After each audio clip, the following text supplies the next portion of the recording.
Hola, soy Sofía, y la risa de mi propia hermana, en medio de una cabina que se caía a pedazos a 12.000 metros de altura, fue lo que finalmente me salvó la vida. Su burla, en el momento más aterrador que he vivido, se convirtió en el combustible que necesitaba para demostrar no solo a mi familia, sino a mí misma, que yo no era el juguete que ellos siempre creyeron que era. Fue en ese instante, con el olor a quemado llenando mis pulmones y los gritos ahogando el silencio, que entendí que las heridas más profundas no las causa el peligro, sino las personas que se supone que deberían protegerte. ¿Alguna vez te has sentido invisible para tu propia familia? Antes de contarte cómo la voz desesperada del capitán pidiendo un piloto en el asiento 14A silenció para siempre esa risa. Déjame un comentario diciéndome desde dónde me estás viendo y suscríbete al canal. Créeme, no querrás perderte lo que pasó cuando nuestro pequeño soldadito de juguete tuvo que tomar el control. El conflicto central de mi vida siempre fue silencioso, educado, envuelto en el lujo de la primera clase de un vuelo de Miami a unas vacaciones que no pedí. Mi padre, Ricardo, un hombre cuya presencia llenaba cualquier habitación, leía el Wall Street Journal con la misma intensidad con la que ignoraba mi existencia profesional. En su muñeca, un Rolex de oro macizo marcaba un tiempo que para mí parecía detenido. A mi otro lado, mi hermana Valeria, la hija perfecta, la ejecutiva brillante, deslizaba sus dedos perfectamente cuidados por la pantalla de su celular, probablemente cerrando otro trato millonario o revisando el mercado inmobiliario de Key Biscayne. Yo, en medio de ellos, era un accesorio. La hija que habían enviado a la mejor escuela de vuelo del país, no por fe en mi talento, sino como quien compra un caballo de pura sangre, un capricho caro para exhibir y, sobre todo, para controlar. Justo antes de que sirvieran el champán, mi padre bajó el periódico y miró a Valeria con un orgullo que a mí nunca me dedicó. ¿Y bien, Val? ¿Cerraste el acuerdo con los inversores de Singapur?, le preguntó, su voz resonando con la autoridad de un CEO. Ella asintió, con una sonrisa satisfecha. Por supuesto, papá, ya está todo firmado.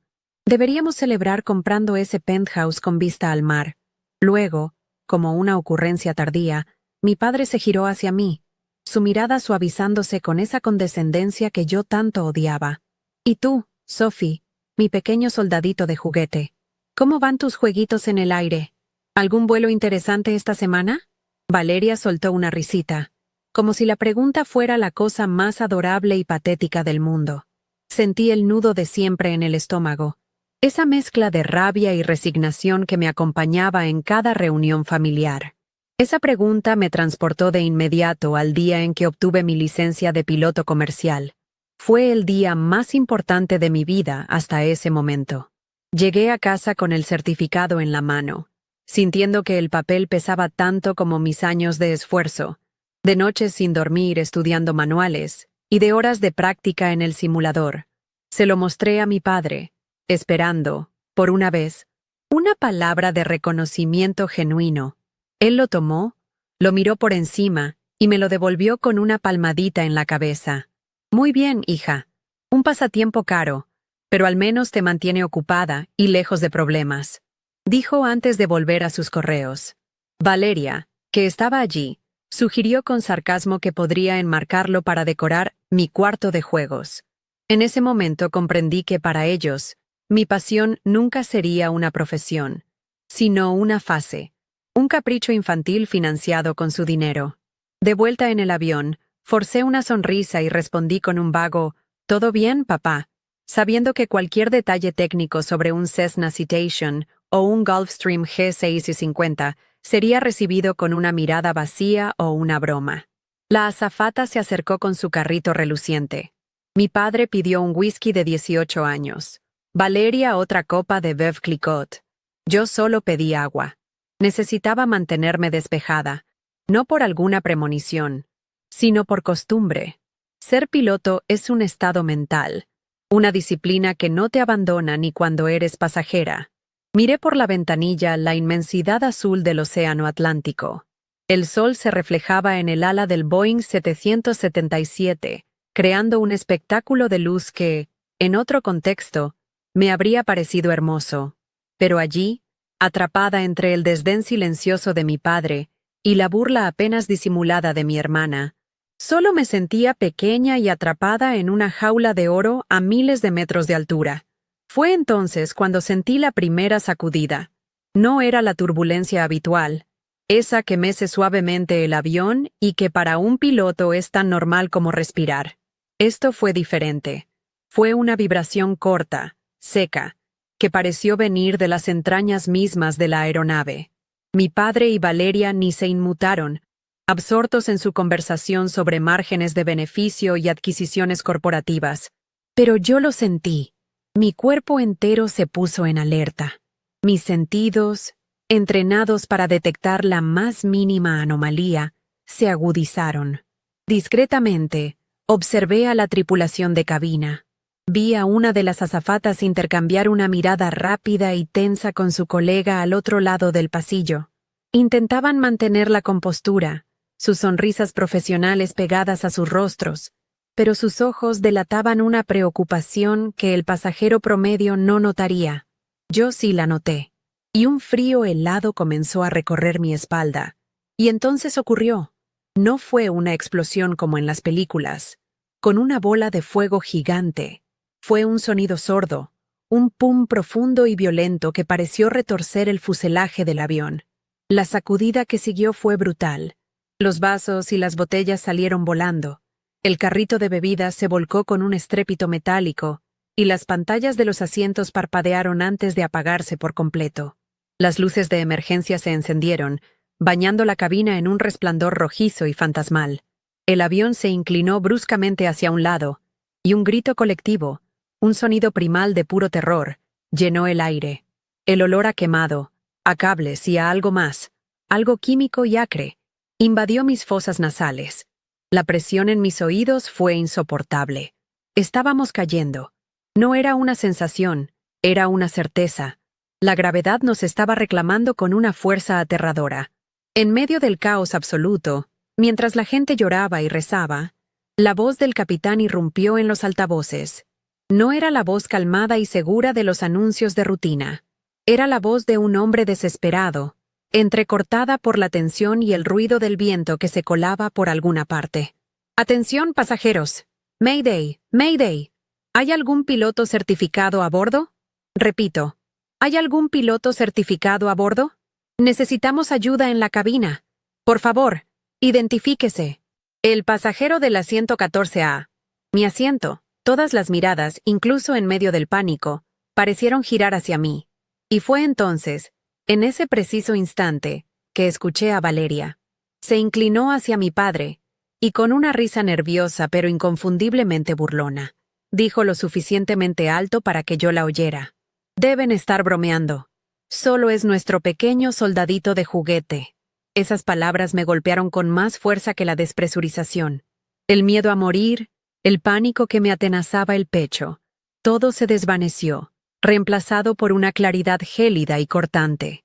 La risa de mi hermana resonó en mi cabeza, ahogando los gritos de los demás pasajeros. Era la misma risa condescendiente que había escuchado toda mi vida, la que sonaba cuando hablaba de mis horas de vuelo, la que acompañaba cada broma de mi padre sobre mi hobby. Pero esta vez fue diferente. Esta vez, esa risa no me hizo sentir pequeña. Me liberó. El caos a mi alrededor se convirtió en un ruido de fondo. El rostro burlón de mi hermana, iluminado por la luz roja de emergencia, fue lo último que vi como la hija de Ricardo. Años de humillación, de sentirme invisible, se condensaron en un único propósito. Me desabroché el cinturón de seguridad. El clic metálico sonó en mi cabeza como el disparo de salida de una nueva vida. Me levanté. En un avión que caía en picada, con la gente gritando y las luces de emergencia parpadeando como un corazón a punto de colapsar.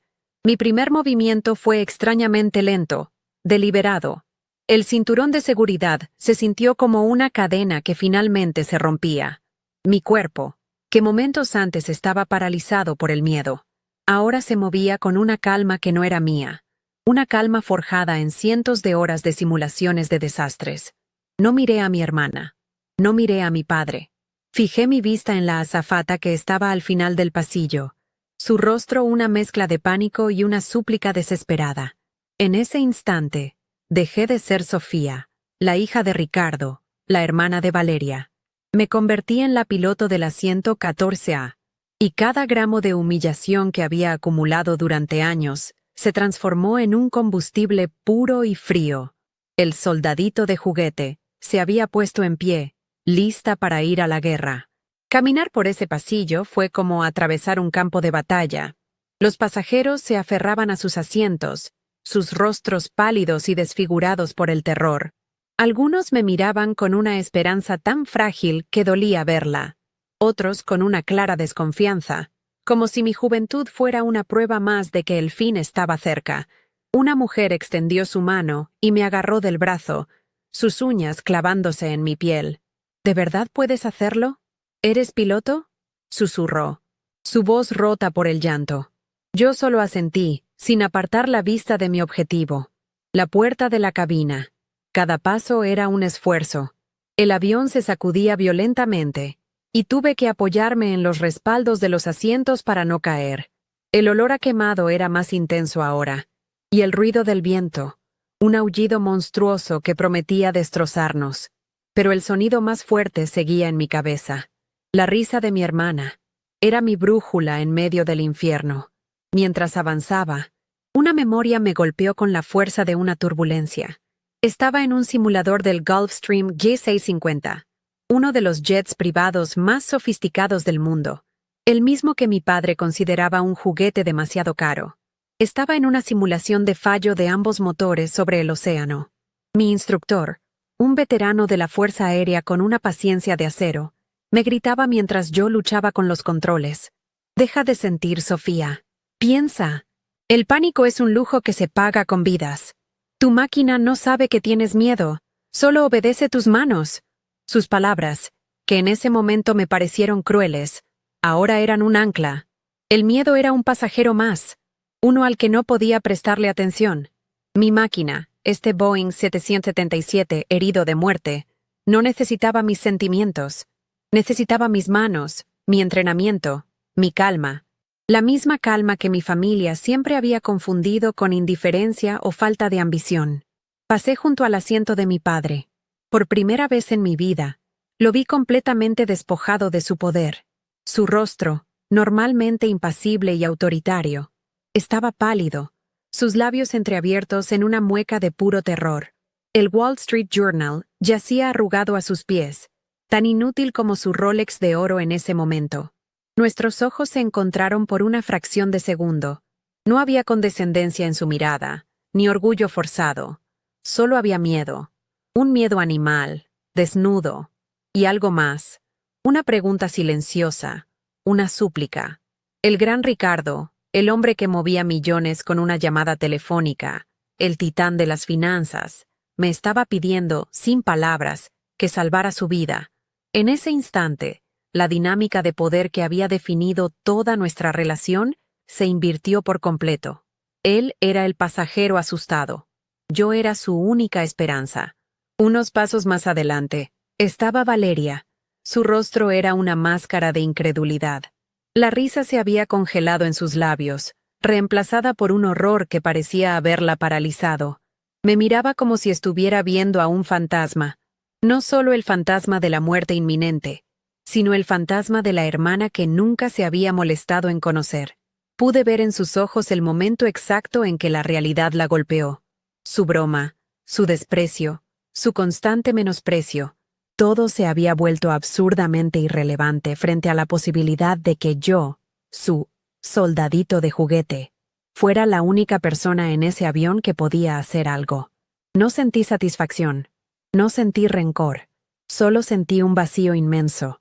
La confirmación de que la persona que ella creía que yo era, nunca había existido. Su error de juicio no solo era insultante, ahora podía ser fatal para todos.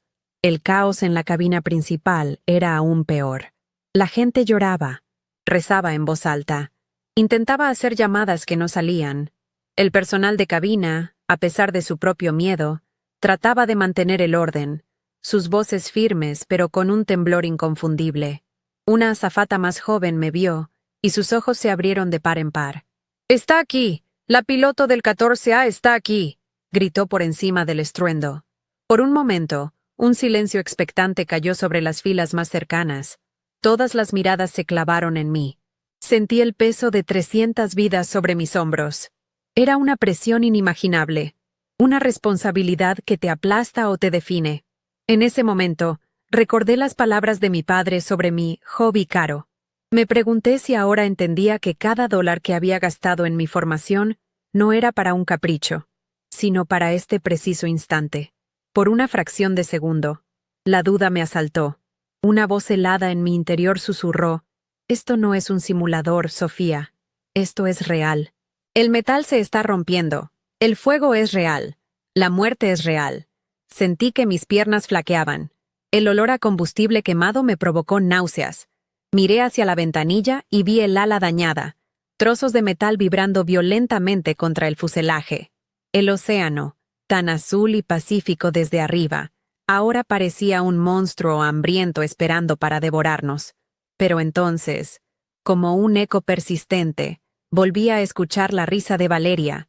Esa risa se convirtió en mi furia, una furia fría y controlada que barrió la duda y el miedo. No se trataba de salvarlos a ellos. Se trataba de honrar mi entrenamiento, de respetar la profesión que ellos habían ridiculizado. Se trataba de demostrarme a mí misma que yo era más que su opinión. Al llegar al galley, la zona de servicio en la parte delantera del avión, la jefa de cabina me esperaba. Era una mujer de unos 50 años, con una compostura increíble a pesar de tener el uniforme ligeramente manchado y un corte en la frente. Sus ojos, sin embargo, delataban el terror que sentía. Me miró de arriba a abajo, no con juicio, sino con una evaluación rápida y profesional. «¿Cuál es tu certificación?», preguntó, su voz firme por encima del ruido. «ATP, Boeing 787 y Gulfstream G650.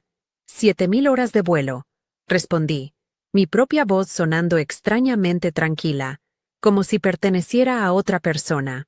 Ella asintió, una sola vez, un gesto cargado de un alivio tan profundo que pareció quitarle años de encima. «El copiloto está inconsciente. El capitán necesita ayuda. La puerta está asegurada. Te abriré». Ese breve intercambio fue el primer reconocimiento profesional que había recibido en años, y vino de una extraña, en medio del apocalipsis. Cuando abrió la cerradura electrónica, el sonido del clic fue casi inaudible en medio del estruendo, pero para mí fue ensordecedor. La puerta de la cabina se abrió y la escena que me recibió fue sacada de mi peor pesadilla de entrenamiento. Las alarmas eran un chillido agudo y constante. Luces rojas y ámbar parpadeaban en cada panel, señalando fallas en cascada. El capitán, un hombre mayor con el rostro bañado en sudor, luchaba con el yoke, sus músculos tensos por el esfuerzo de mantener el avión nivelado.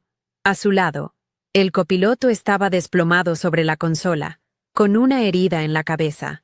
El capitán me vio y sus ojos, inyectados en sangre por la presión y el estrés, mostraron un destello de algo que no pude descifrar. ¿Alivio o más miedo al ver a alguien tan joven? No importaba. No dijo nada. Solo hizo un gesto con la cabeza hacia el asiento vacío del copiloto. Entré y la jefa de cabina cerró la puerta detrás de mí. El sonido de los gritos de los pasajeros fue reemplazado por el caos electrónico de una máquina moribunda. El mundo exterior, mi familia, sus opiniones, todo desapareció. Mi universo se redujo a ese espacio claustrofóbico, a los instrumentos que me gritaban información crítica, y al hombre a mi lado que necesitaba desesperadamente un segundo par de manos y ojos entrenados.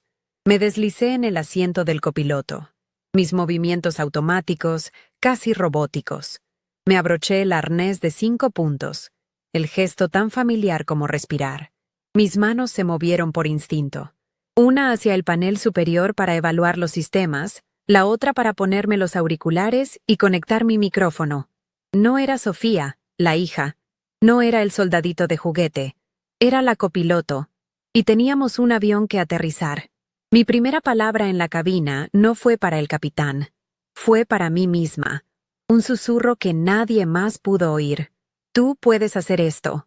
Luego, presioné el botón del intercomunicador de la cabina y mi voz, ahora sí, la de una piloto profesional, llenó los auriculares. Copiloto a bordo. ¿Cuál es nuestra situación, capitán? Él me miró, y por primera vez, vi un atisbo de esperanza en su rostro agotado. Pérdida del motor 1 y falla hidráulica parcial. Estamos perdiendo altitud demasiado rápido, respondió, su voz ronca. Asentí, mi mente ya trabajando, procesando los datos, revisando los procedimientos de emergencia que había practicado hasta la saciedad.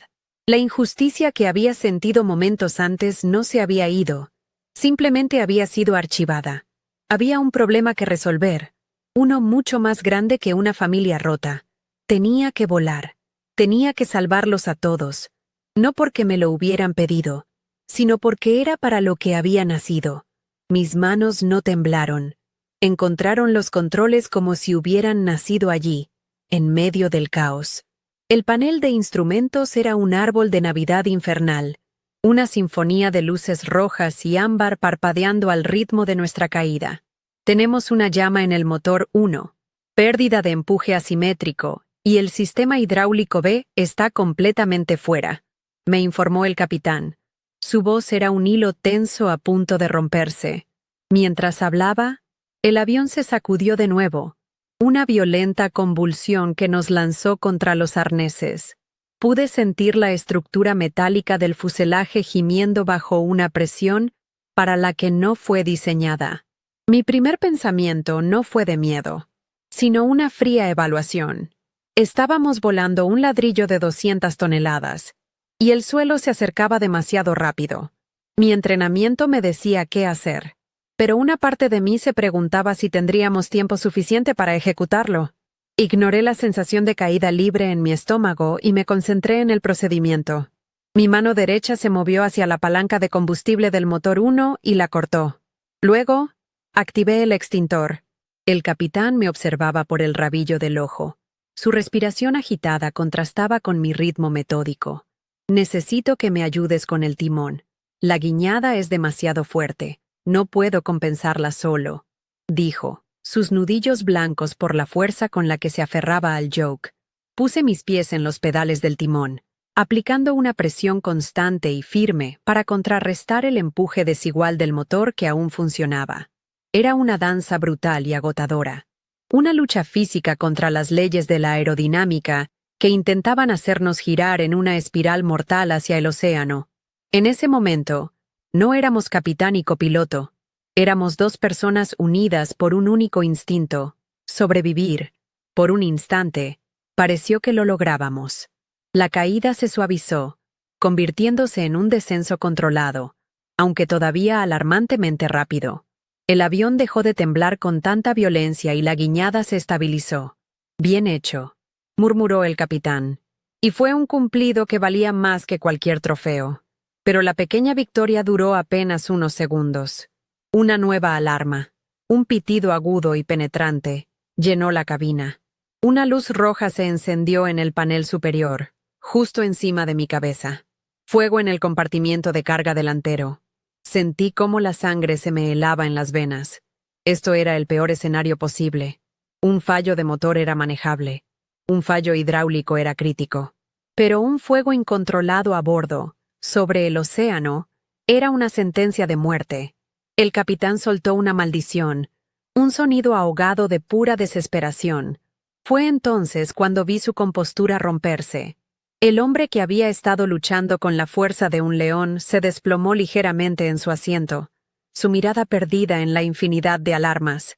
Se acabó, susurró, más para sí mismo que para mí. No podemos combatir eso y volar al mismo tiempo. Sus palabras me golpearon con la fuerza de una bofetada. El pánico, ese monstruo que había mantenido a raya, intentó trepar por mi garganta. Vi el rostro de mi instructor en mi mente, gritándome en el simulador. El momento en que tu capitán se rinde es el momento en que dejas de ser copiloto y te conviertes en la única piloto a bordo. La risa de Valeria resonó en mis oídos, y la ira, fría y afilada, cortó el miedo de raíz. No había llegado hasta aquí para morir escuchando el eco de su burla. Me giré hacia el capitán, mi voz sonando más dura y firme de lo que jamás la había escuchado. No, no se acabó, dije. Mi tono no dejaba lugar a la discusión. Usted se va a concentrar en mantener este avión en el aire. Yo me encargo del fuego. Active el segundo sistema de extinción. Ahora, capitán. Mi orden lo sacó de su estupor. Me miró, sus ojos muy abiertos, no con ira, sino con una especie de asombro. Por un segundo, vi al CEO autoritario que era mi padre en él, un hombre acostumbrado a dar órdenes, no a recibirlas. Pero no había tiempo para egos. Asintió lentamente y su mano se movió para activar el segundo extintor. En ese instante, la dinámica en la cabina cambió para siempre. Ya no era la ayuda que había llegado. Era una parte igual en esa lucha, y quizás la que se negaba a rendirse. Mientras él se concentraba en los controles de vuelo, mis dedos volaron sobre el panel, siguiendo el procedimiento de memoria. Despresurizar la cabina para ahogar el fuego, aislar los sistemas eléctricos cercanos al compartimiento de carga, verificar el flujo de oxígeno. Cada acción era deliberada, precisa. El olor a humo, que comenzaba a filtrarse en la cabina, se hizo más denso. La alarma de fuego seguía sonando, una tortura auditiva que se sumaba al caos. Sabía que los sistemas de extinción solo podían contener el fuego por un tiempo limitado. Necesitábamos aterrizar, y rápido. Tomé los auriculares y sintonicé la frecuencia de emergencia. Era hora de decirle al mundo que estábamos aquí arriba, luchando por nuestras vidas, y que no planeábamos perder la batalla. Mayday, Mayday, Mayday. Mi voz salió sorprendentemente clara y sin temblores a través de la radio. Aquí el vuelo 724. Sufrimos una descompresión explosiva, fallo del motor 1 y fuego en el compartimiento de carga. Estamos a 150 millas al este de Fort Lauderdale. Solicitamos vectores inmediatos al aeropuerto más cercano con capacidad para un aterrizaje de emergencia. Tenemos 300 almas a bordo. Repito, Mayday. El silencio que siguió por parte del control de tráfico aéreo duró solo un par de segundos, pero se sintió como una eternidad. Luego, una voz tranquila y profesional respondió, dándonos un rumbo y asegurándonos que todos los servicios de emergencia estarían esperando. Esa voz anónima, esa conexión con el mundo de abajo, fue un faro de esperanza en nuestra oscura y claustrofóbica cabina. El capitán se giró hacia mí. El sudor perlaba su frente, pero había una nueva determinación en sus ojos. Necesitamos preparar a los pasajeros, dijo, su voz aún ronca. No puedo hablarles ahora. Necesito ambas manos y toda mi concentración aquí. Tienes que hacerlo tú. Me pasó la responsabilidad sin dudarlo. Me estaba confiando no solo los sistemas del avión, sino la moral de cada persona a bordo. Sabía lo que eso significaba. Mi familia, sentada en primera clase, escucharía mi voz. Escucharían al soldadito de juguete, darles instrucciones de vida o muerte. Por un momento, el peso de esa ironía casi me ahoga. ¿Qué pensarían? ¿Entenderían la magnitud de su error? La verdad es que no me importaba. Mi audiencia no eran ellos. Mi audiencia eran las 297 personas que no se habían reído de mí. Tomé una respiración profunda, sintiendo el aire viciado llenar mis pulmones. Apreté el botón del intercomunicador de la cabina. El pequeño clic resonó en mis oídos. Imaginé el sonido llenando el silencio aterrorizado de la cabina de pasajeros. Imaginé a mi padre bajando su periódico arrugado, a mi hermana levantando la vista de su teléfono inútil. Imaginé sus rostros cambiando mientras escuchaban una voz que conocían, pero de una manera que nunca habían conocido. Una voz que no pedía permiso, que no buscaba aprobación. Una voz que, en medio del infierno, ofrecía la única cosa que importaba en ese momento. Un plan, una posibilidad, un camino a través del caos. La piloto de la 114A estaba a punto de hablar, y todos, sin excepción, iban a escuchar. Atención, pasajeros. Les habla la copiloto desde la cabina de mando. Hice una pausa deliberada, dejando que mis palabras se asentaran. Hemos experimentado una falla técnica grave. La tripulación está trabajando para controlar la situación. Nos estamos preparando para un aterrizaje de emergencia en el aeropuerto de Fort Lauderdale. Es crucial que sigan al pie de la letra las instrucciones de la tripulación de cabina. Aseguren sus cinturones de seguridad. Coloquen sus respaldos en posición vertical y repasen la tarjeta de seguridad frente a ustedes. Mantengan la calma. Los llevaremos a tierra. Mi voz era un monolito, desprovista de emoción, llena de una autoridad que no sabía que poseía. Solté el botón y un silencio profundo llenó la cabina de mando. Afuera, en la cabina de pasajeros, sabía que el silencio era de otro tipo. Era el silencio del shock, de la incredulidad, y para dos personas en particular, el silencio de una verdad que finalmente los había alcanzado a 12.000 metros de altura. El capitán me miró, y en sus ojos cansados vi algo que nunca había recibido de mi padre, un respeto puro y sin adornos. No dijo nada, pero su asentimiento fue más elocuente que cualquier palabra. Habíamos cruzado un umbral. Ya no éramos un capitán experimentado y una pasajera con licencia. Éramos una tripulación, un equipo de dos luchando contra una montaña de metal que se desmoronaba a nuestro alrededor. Afuera, el rugido del viento contra el fuselaje dañado era un recordatorio constante de lo frágil que era nuestra situación. La voz del controlador aéreo en mis auriculares, dándonos prioridad absoluta para aterrizar, era la única conexión con un mundo que parecía a años luz de distancia. Sabía que cada decisión que tomáramos en los siguientes minutos determinaría el destino de todos. La calma después de mi anuncio fue solo eso, una calma antes de la verdadera tormenta. El aterrizaje. Fort Lauderdale nos ha despejado la pista 3 izquierda. Viento de 12 nudos, casi de frente. Los servicios de emergencia están en posición, le informé al capitán, leyendo los datos que aparecían en una de las pocas pantallas que aún funcionaban correctamente. Él asintió. Sus manos nunca dejaron de ejercer una presión firme sobre el yoke. Tú te encargas de las comunicaciones y de la lista de verificación de aterrizaje de emergencia. Yo mantendré esta cosa volando en línea recta. La división de tareas fue instantánea, instintiva. Mientras él luchaba con la física bruta de mantener el avión estable, yo me convertí en su enlace con el mundo, mi voz transmitiendo nuestra situación con una precisión clínica que contrastaba con el caos que sentía en mi interior. Cada transmisión de radio era una pequeña batalla ganada, una pieza más del rompecabezas que nos llevaría a casa. La costa de Florida apareció en el horizonte como una promesa lejana. Las luces de la ciudad parpadeaban en la oscuridad, un espectáculo que normalmente me parecería hermoso, pero que ahora solo representaba un campo minado de obstáculos si no lográbamos llegar a la pista. El esfuerzo físico comenzaba a pasar factura.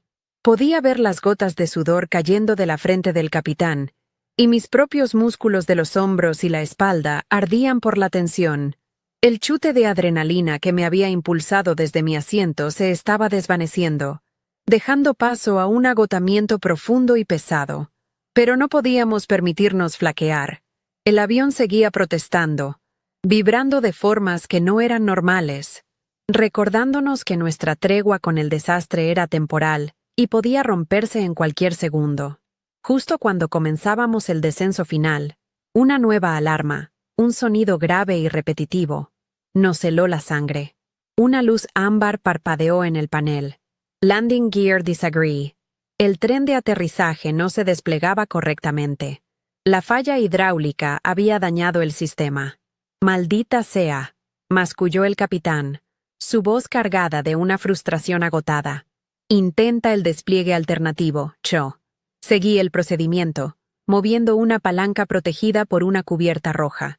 Escuchamos un ruido sordo debajo de nosotros, pero la luz de confirmación del tren de aterrizaje delantero no se encendió.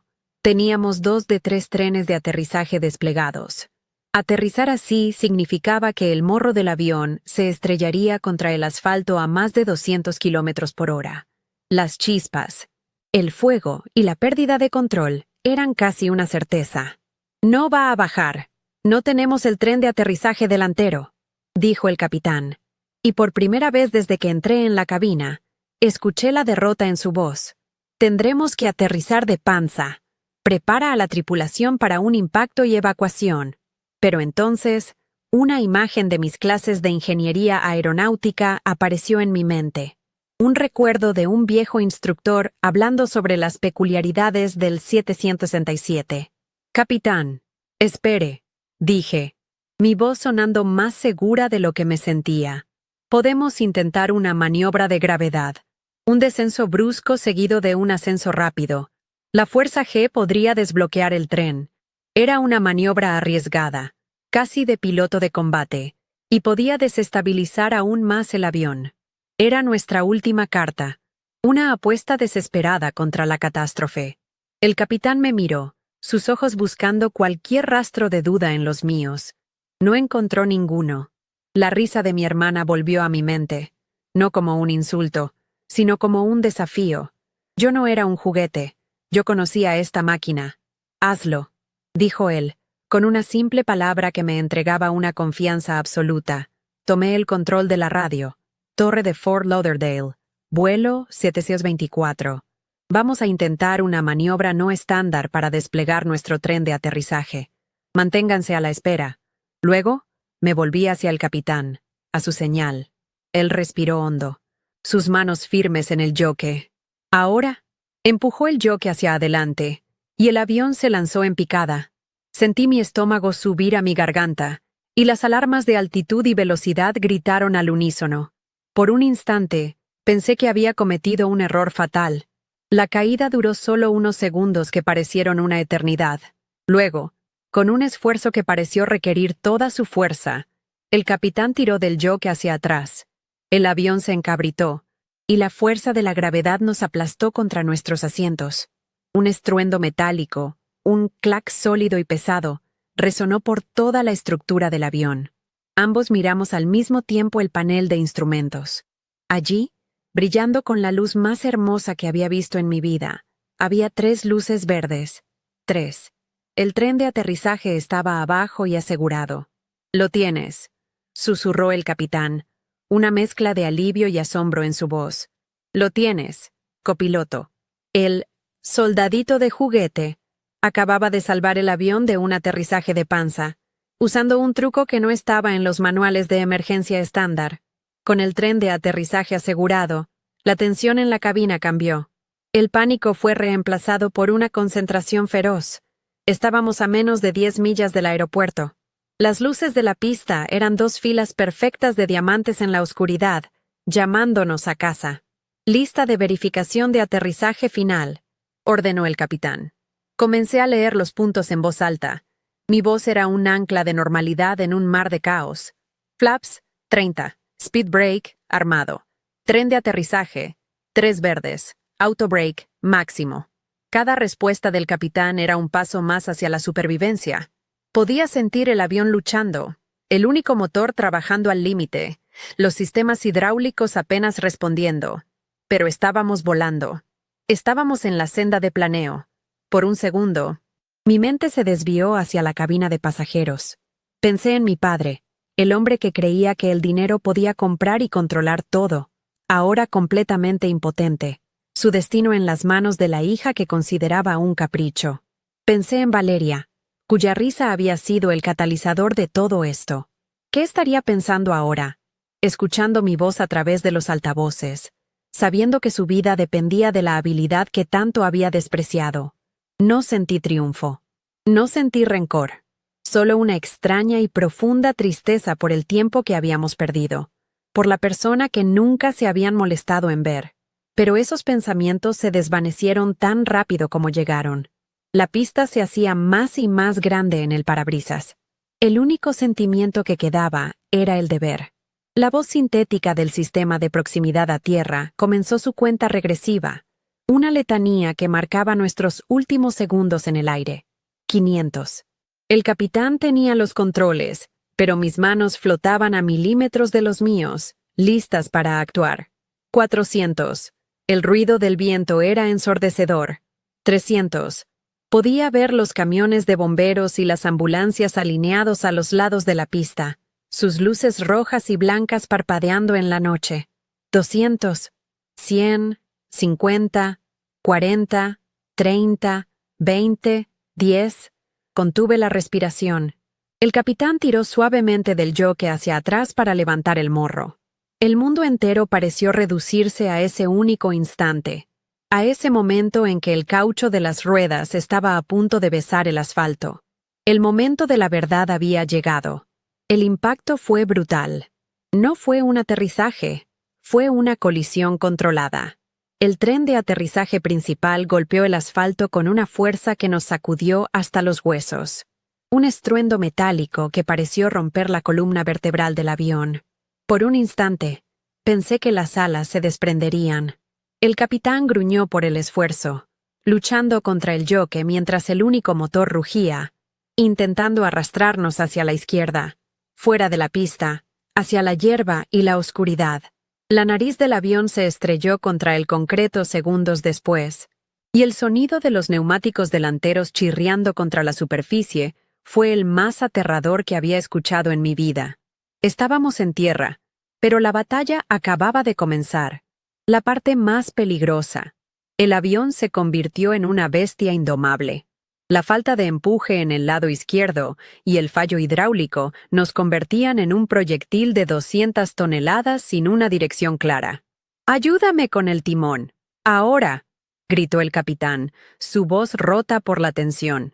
Mis pies se movieron por instinto, aplicando toda la fuerza que tenía en el pedal derecho, tratando de contrarrestar la guiñada mortal que nos quería sacar de la pista. Podía sentir la vibración a través de las plantas de mis pies, una vibración violenta que me decía que los neumáticos estaban sufriendo más allá de su límite. Afuera, las luces de los camiones de bomberos eran un borrón rojo y blanco, un desfile infernal que nos acompañaba en nuestra carrera hacia la salvación o la destrucción. El olor a caucho quemado invadió la cabina, un aroma acre y sofocante que se mezclaba con el olor persistente del humo del compartimiento de carga. De repente, un estallido, como un disparo, resonó desde abajo. «¡Perdimos una llanta del tren principal izquierdo!», gritó el capitán. El avión se inclinó peligrosamente hacia ese lado, el metal del ala casi rozando el asfalto. Las chispas iluminaron la noche por una fracción de segundo, una lluvia dorada y mortal. Por un instante, vi el rostro de mi hermana en mi mente, su risa congelada. Pero no había rabia, solo un pensamiento frío y claro. No voy a morir aquí. No por ellos, no por nadie. Mi lucha era por los 297 extraños que confiaban en nosotros. Teníamos que detenernos. El final de la pista se acercaba a una velocidad alarmante. Frenos inversos, potencia máxima. Ordené, mi voz cortando el caos. El capitán reaccionó de inmediato. El único motor que nos quedaba rugió con una furia desesperada. El empuje inverso era nuestra única ancla. El avión se estremeció, protestando con cada fibra de su ser metálico, pero comenzó a desacelerar. La fricción del metal contra el asfalto era un chillido insoportable, el sonido de la rendición de la máquina. Seguíamos luchando con el timón, una danza agotadora para mantenernos en línea recta. Cada metro ganado en la pista era una pequeña victoria contra la física que intentaba aniquilarnos. Fue entonces cuando lo vi. Una de las luces de aproximación, esas que marcan el borde de la pista, estaba directamente en nuestro camino. Nos habíamos desviado demasiado. A esa velocidad, impactar contra ella podría hacer que el tren de aterrizaje colapsara por completo y el avión se partiera en dos. No había tiempo para hablar. Mi mano se movió hacia los frenos manuales, aplicando una presión intermitente y asimétrica, un truco que había aprendido en el simulador para corregir derrapes en superficies contaminadas. Era una locura, una medida desesperada que podía desestabilizarnos aún más. El capitán me miró, sus ojos muy abiertos por la sorpresa, pero no me detuvo. Confió en mí. Confió en el soldadito de juguete. El avión se sacudió violentamente hacia la derecha, esquivando la luz por centímetros. El esfuerzo nos dejó sin aliento. Podía sentir cómo mis músculos temblaban, no de miedo, sino de un agotamiento puro y absoluto. La velocidad finalmente disminuía. De 200 kilómetros por hora, pasamos a 100, luego a 80. El final de la pista estaba allí, a unos pocos cientos de metros, un abismo de hierba y oscuridad, pero sabíamos que lo lograríamos. El chillido del metal se convirtió en un gemido, luego en un arrastre. El avión se detuvo, no con suavidad, sino con una sacudida final que nos lanzó hacia adelante contra los arneses. Y luego, el silencio. Un silencio tan profundo y absoluto que me dolió en los oídos. El rugido del motor, el grito de las alarmas, el chillido del metal, todo se había ido. Lo único que se oía era nuestra propia respiración agitada y el lejano sonido de las sirenas que se acercaban. El avión estaba detenido, inclinado hacia un lado, en medio de la pista, rodeado de una nube de humo y vapor. Lo habíamos logrado. Estábamos vivos. Miré al capitán, su rostro, bañado por las luces intermitentes de los vehículos de emergencia. Era una máscara de agotamiento, alivio y algo que nunca había visto antes. Pura gratitud. Se quedó mirando el parabrisas por un largo momento, como si no pudiera creer que el mundo exterior todavía existiera. Se giró lentamente hacia mí. Su mano, temblorosa, se levantó y desconectó el intercomunicador. Quería que sus próximas palabras fueran solo para mí. Abrió la boca, pero al principio no salió ningún sonido. Carraspeó, y luego, con una voz ronca y cargada de emoción, dijo 5 palabras que desmantelaron 20 años de dudas. «Usted no es una copiloto», dijo, su mirada fija en la mía. Hizo una pausa, y yo contuve la respiración, sin saber qué esperar. «Usted es una maldita piloto de combate». Y en ese momento, en esa cabina destrozada que olía a muerte y a victoria, supe que algo dentro de mí había cambiado para siempre. La validación que había buscado desesperadamente en mi padre, en mi hermana, la acababa de recibir de un extraño que me había visto en mi peor y mejor momento.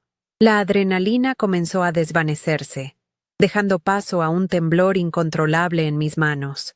Pero no era miedo. Era la liberación de años de tensión acumulada, años de sentirme pequeña, de ser el hobby caro, la niña jugando con aviones. Todo eso se había quemado en la reentrada a la atmósfera de mi propia vida. El capitán siguió el procedimiento, cortando la energía restante y asegurando los sistemas. «Lista de evacuación», dijo, su voz profesional de nuevo, pero con un matiz de calidez que antes no estaba. Asentí, tomé el micrófono del intercomunicador por última vez, no para hablar con los pasajeros, sino para dar la orden que todos esperaban escuchar, la orden que significaba que la pesadilla había terminado. Tripulación de cabina, inicien la evacuación. Repito, inicien la evacuación. Mi voz era firme, pero por dentro me sentía hueca, vacía, no de una manera mala, sino como un recipiente que ha sido vaciado de todo lo viejo y tóxico para hacer espacio para algo nuevo. Afuera, los toboganes de emergencia se inflaron con un silbido, y las puertas se abrieron al caos organizado de los bomberos y los paramédicos. La gente comenzaría a salir, a llorar, a abrazarse. Entre ellos estarían mi padre y mi hermana. Y por primera vez en mi vida, no me importaba en absoluto lo que pensaran o dijeran. Su opinión se había convertido en un ruido de fondo, tan irrelevante como la risa que se había perdido en el rugido de una turbina en llamas. Me desabroché el arnés de 5 puntos. El clic metálico sonando extrañamente fuerte en la cabina silenciosa. El capitán puso una mano en mi hombro. «Gracias, Sofía», dijo, usando mi nombre por primera vez. «Usted nos salvó a todos». Asentí, incapaz de formular una respuesta. No había palabras.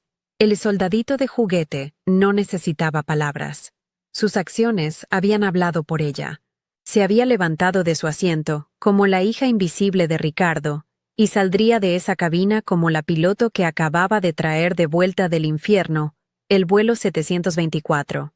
La inversión de poder no era solo una sensación, era un hecho grabado en el metal retorcido de un Boeing 777 y en el silencio atónito de una familia que tendría que aprender a mirar a su hija, por primera vez, como la mujer que realmente era. Cuando finalmente abrimos la puerta de la cabina, el aire que entró no era de alivio, sino un golpe de realidad. Olía a espuma de extintor, a combustible derramado y al sudor frío del miedo colectivo. Afuera, el mundo era un carnaval de luces rojas y azules que se reflejaban en charcos de agua y espuma. El capitán, antes de seguirme, se detuvo y me miró a los ojos, su rostro agotado iluminado por las luces intermitentes. Vaya primero, copiloto. Usted se ganó el derecho de pisar tierra firme antes que nadie. No fue una orden, fue un acto de respeto tan profundo que me dejó sin aliento por un segundo.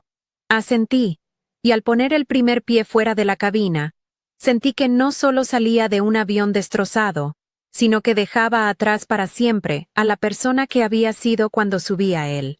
Bajar por las escaleras de los bomberos, en lugar del tobogán de emergencia, fue una decisión consciente.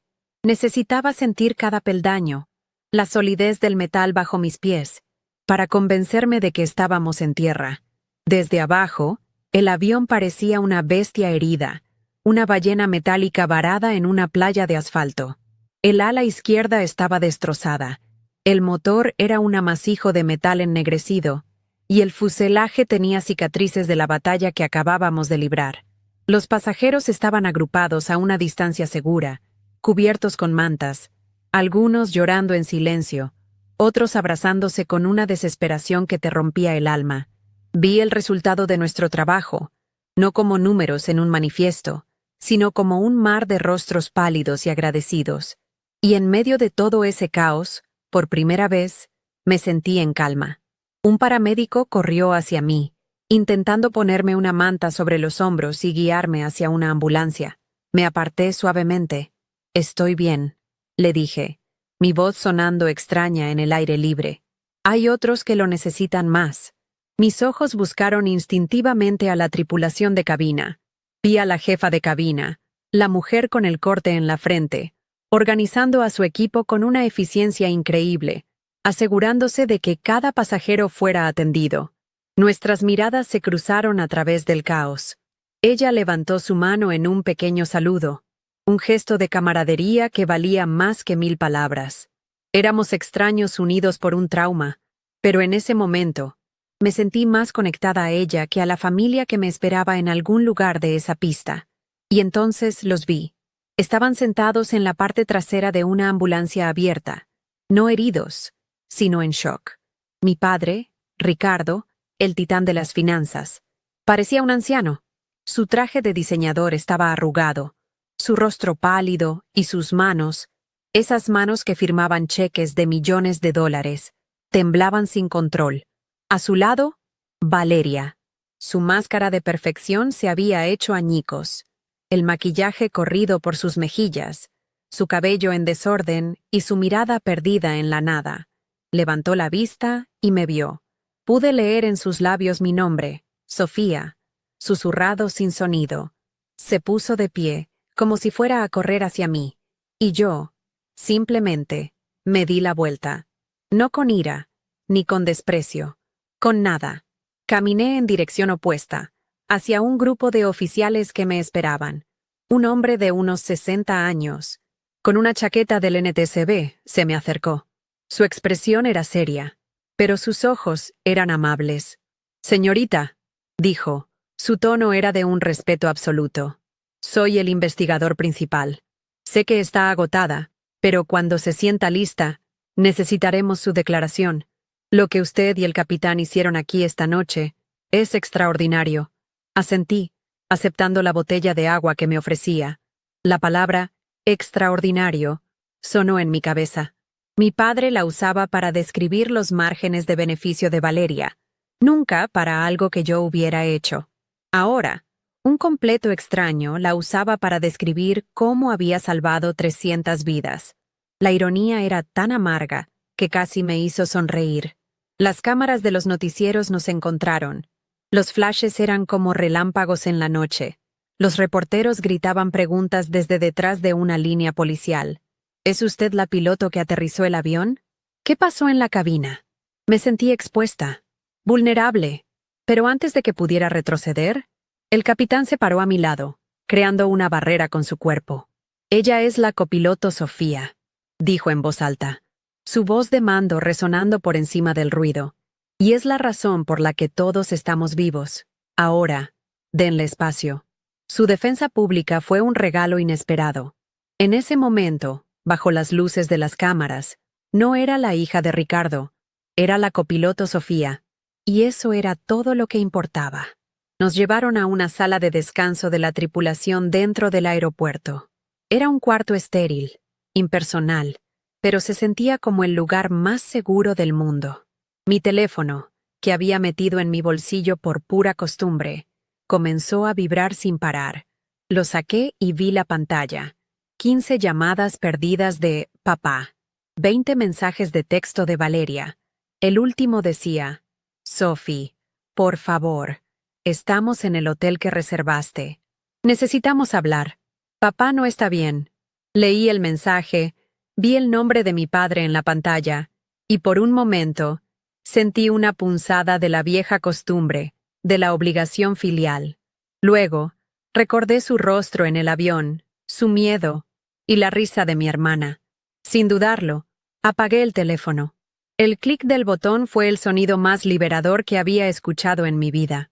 Una hora más tarde, mientras tomaba un café negro que sabía a plástico, un hombre con un traje impecable entró en la sala. Se presentó como el vicepresidente de operaciones de la aerolínea. Ignoró a todos los demás y se dirigió directamente a mí. Sofía, dijo, extendiendo su mano. He escuchado la grabación de la cabina. He hablado con el capitán. La junta directiva ya está al tanto. No quiero presionarla, pero cuando todo esto se calme, queremos ofrecerle un puesto como primera oficial en nuestra flota de 777. No, corrección. Queremos que escriba su propio cheque. Pilotos como usted no aparecen todos los días. Miré al capitán, que asintió con una leve sonrisa. El hobby caro de mi padre acababa de convertirse en una carrera que él nunca podría haber comprado para mí. Al salir del aeropuerto, mucho después del amanecer, un sedán negro de la aerolínea me esperaba. Vi, a lo lejos, el Mercedes de mi padre estacionado en la zona de llegadas. Pude distinguir la silueta de Valeria en el asiento del pasajero, mirando hacia la puerta por la que yo salía. No se movieron. Quizás esperaban que yo fuera hacia ellos. Quizás, por primera vez, no sabían qué hacer. Me subí al auto que me habían asignado, y mientras nos alejábamos, no miré hacia atrás. Miré mi reflejo en la ventanilla, una mujer con el rostro cansado, el cabello revuelto y el uniforme manchado. No era la imagen de la hija perfecta, era la imagen de una piloto que había vuelto a casa. Y por primera vez en mi vida, esa casa era un lugar que yo misma construiría. Si conoces a alguien que necesita escuchar este mensaje de confianza en sí mismo, por favor, comparte este video. No olvides suscribirte para más historias sobre cómo encontrar tu propio camino, incluso cuando no es el que otros esperan. Gracias por escuchar. La lección fundamental de todo esto no la aprendí en la cabina, entre alarmas y humo. La aprendí en el silencio que vino después, con los pies firmes sobre la tierra.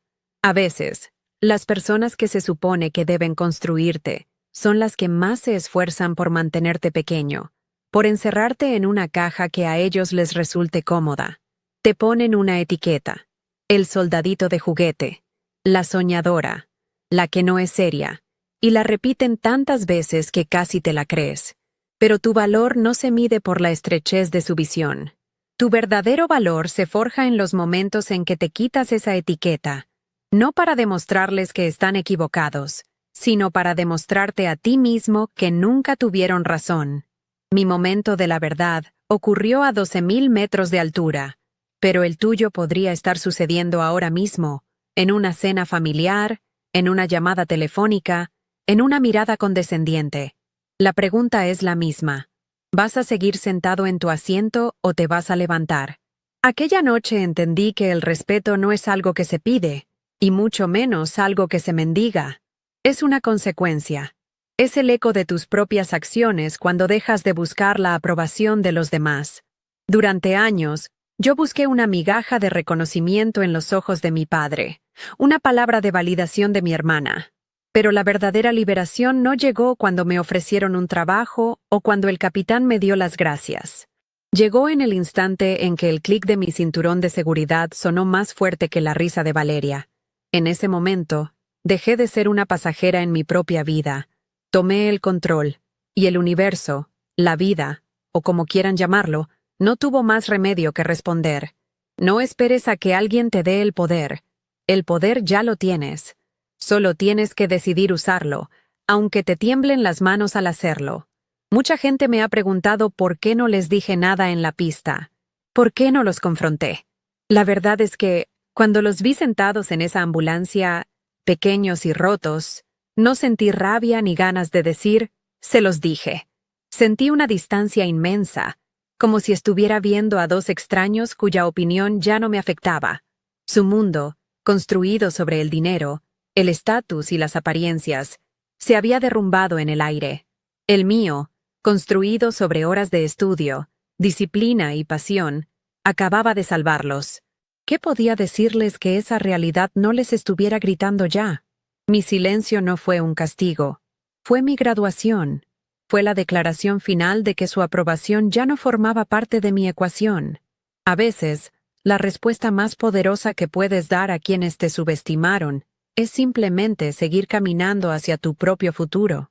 Crecí creyendo que el éxito era un reloj Rolex en la muñeca de mi padre, o un penthouse con vista al mar como el que quería mi hermana. Pensaba que era algo que se podía comprar, heredar o negociar, pero mientras luchaba por mantener ese avión en el aire, con las manos firmes y la mente clara, descubrí una definición diferente. El éxito no es el aplauso al final, es la calma en medio de la tormenta. Es saber que, cuando todo se vino abajo, no te rompiste. Es la confianza inquebrantable en tu propia capacidad, forjada en el fuego de la adversidad. La oferta de la aerolínea, las noticias, todo eso fue ruido. El verdadero premio fue mirarme en el reflejo de la ventanilla del auto y reconocer, por primera vez, a la mujer que me devolvía la mirada. Una piloto. No la hija de nadie. Solo una piloto.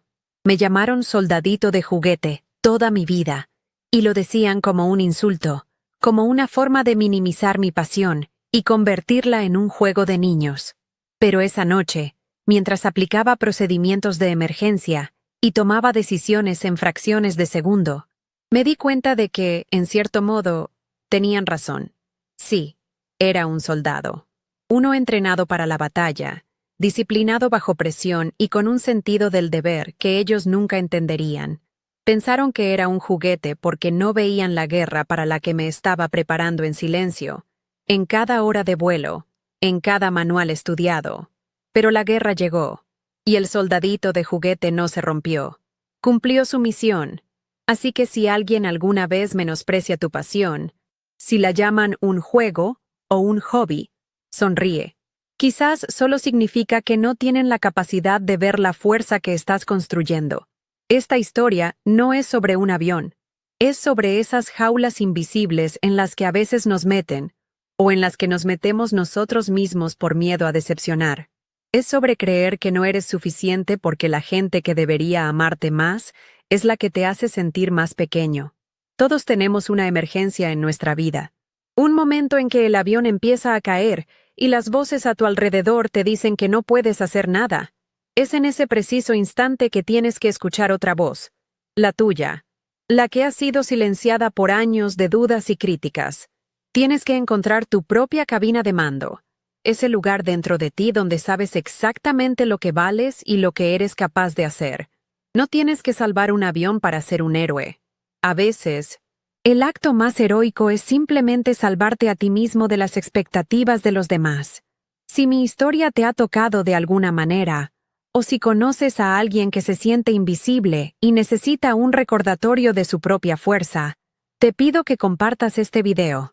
A veces, todo lo que necesitamos para desabrocharnos el cinturón es ver que alguien más ya lo hizo y sobrevivió. No olvides suscribirte para escuchar más historias sobre cómo encontrar la valentía para tomar los controles de tu propia vida, sin importar cuánta turbulencia haya en el camino.